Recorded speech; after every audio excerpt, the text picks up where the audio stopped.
1996 தேர்தலுக்கு பல மாதங்களுக்கு முன்பே அணி அமைக்கும் முயற்சிகள் தொடங்கிவிட்டாலும் கூட்டணிகள் இறுதி வடிவம் பெறுவதில் குழப்பம் நீடித்தது. மார்ச் 9 அதிமுகவுடன் கூட்டணி என்று காங்கிரஸ் மேலிடம் அறிவிக்க அப்போதைய தமிழக காங்கிரஸ் தலைவர் குமரி அனந்தனு தனித்து போட்டி என்றார். செய்தியாளர் சந்திப்பில் காங்கிரசுடன் கூட்டணி பற்றி பேசப்படுகிறதா என்ற கேள்விக்கு பேசினால் பேசுவோம் என்று கருணாநிதி பதிலளிக்க காங்கிரசின் நிலைப்பாடு குறித்த சந்தேகம் வலுத்தது.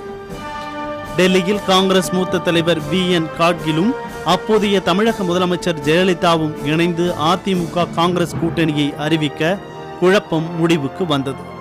கூட்டணி அறிவிப்புடன் அதிமுக காங்கிரஸ் இடையிலான தொகுதி பங்கீடும் உடனடியாக அறிவிக்கப்பட்டது.